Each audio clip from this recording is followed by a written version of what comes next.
కనబడటం లేదు, నా మనవరాలు కనబడటం లేదమ్మా. మేం కూడా హాస్పిటల్ మొత్తం చూసామమ్మా, మీ మనవరాలు ఎక్కడా కనిపించలేదు. ఇంతమంది ఉన్నారు, ఇంత పెద్ద హాస్పిటల్, వైద్యం చేయించుకుంటున్న అమ్మాయి కనబడకపోవడం ఏంటి? డాక్టర్ గారు, మీరు వైద్యం చేస్తున్న నా మనవరాలు ఆ గదిలో లేదు, ఎక్కడికి వెళ్ళిందో తెలియట్లేదు. దీనికి మీరేం సమాధానం చెప్తారు? అది కాదు బామ్మగారు, ఆమెకు ట్రీట్మెంట్ చేసి వేరే పేషెంట్ని చూడ్డానికి వెళ్ళాను. ఈ లోపు ఏం జరిగిందో అర్థం కావట్లేదు. మీ మనవరాలు వార్డులో లేకపోవడం నిజంగా మా అందరికి వింతగా ఉంది. ఇక్కడ వైద్యానికి వచ్చిన మనిషి పట్ల బాధ్యత మీ అందరికీ ఉంది కదా. ఇంత నిర్లక్ష్యంగా మీరందరూ ఎలా సమాధానం చెప్తున్నారు? మీరేం చేస్తారో నాకు తెలియదు.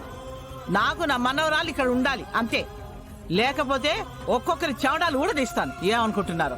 బామ్మగారు, మీ కోపం మేము అర్థం చేసుకోగలం, కానీ ఇక్కడ ఏం జరిగిందో ఏంటో మాకు అర్థం కావట్లేదు. దయచేసి మీరు అలా అరవకండి. నా మనవరాలు ఏమైందో నాకు తెలిసేదాకా నేను అరవడం కాదు, మీ అందరి తాట తీసేస్తాను. చెప్పు, ఈ హాస్పిటల్ యజమాని ఎవరు? ఈ హాస్పిటల్ ని నడుపుతున్న వాళ్ళు ఎవరు? వాళ్ళని ఇక్కడికి రమ్మనండి. ఈ రోజు నా మనవరాలు కనబడకపోతే మీ అందరి అంతు చూస్తాను. బామ్మగారు, మా సెక్యూరిటీ వాళ్ళని పంపించాం. మీ మనవరాల్ని వాళ్ళందరూ వెతుకుతున్నారు. అలాగే ఒక ముఖ్యమైన విషయం చెప్పాలి. ఏంటది? టాబ్లెట్ ఇవ్వు. మీ మనవరాలకి ఈ టాబ్లెట్ ని 2 గంటలలోపు వేయాలి. ఆ?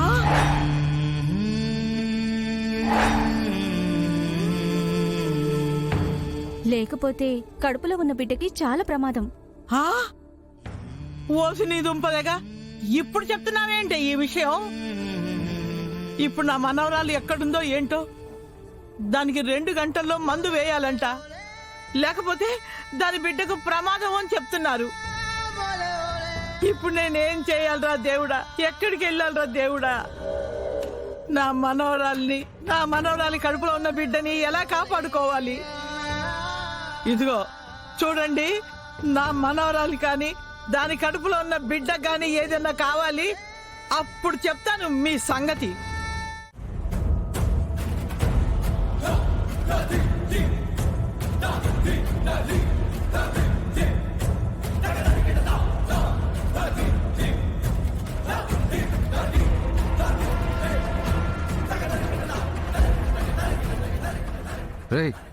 ఎందుకు గడ్డేస్తున్నారా నన్ను? రే, ఎవరా మీరు? ఎందుకురా కట్టేస్తున్నారు? అరవకు.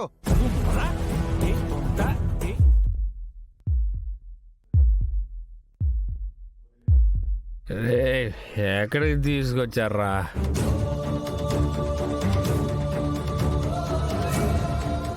ఈ రౌడీలు విహారీ గారిని తీసుకొచ్చినట్టున్నారు.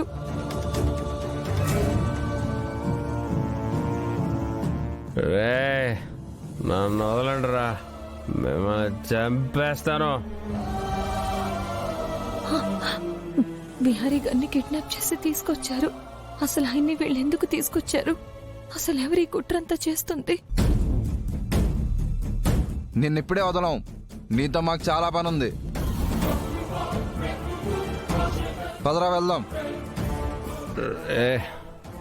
రే, ఎక్కడికి వెళ్తున్నారా మీరు?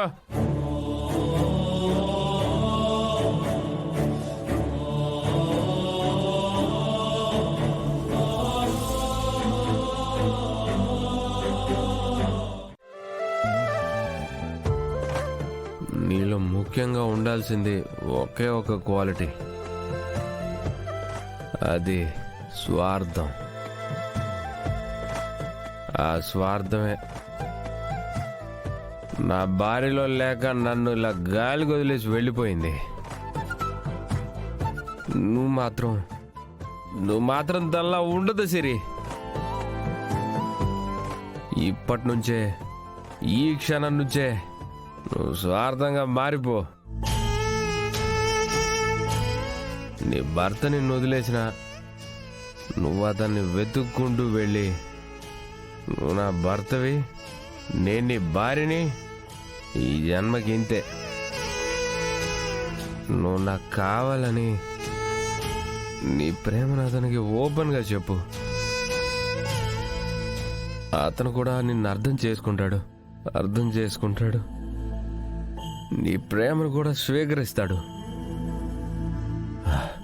అంతేగాని నా భార్యలా త్యాగశీలిలా ఉంటే చివరికి మిగిలేది గుండె కోతే.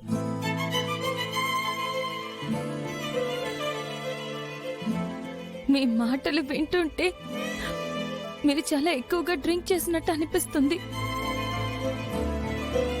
ఆరోగ్యాన్ని పాడు చేసుకునేలాగా అంత తాగడం ఎందుకండి? ఈ మంద అలవాటు ఉంది కాబట్టే నేను ఇంకా బతికే ఉన్నాను. లేకపోతే నేను పోయి పాటికే చాలా నెలలు అయిపోయేది. చూడు సిరి, నువ్వు బాధపడకు. నా ప్రేమ ఎలాగో పోయింది, కానీ నీ ప్రేమను నేను గెలిపిస్తాను. ఇక్కడ ఈ చెర నుండి నేను నిన్ను కాపాడుతాను. నువ్వేం భయపడకు, నేనున్నాను. నీకేం కాదు, నిన్నెవరు ఏమీ చేయలేరు. నేను నిన్ను రక్షిస్తాను.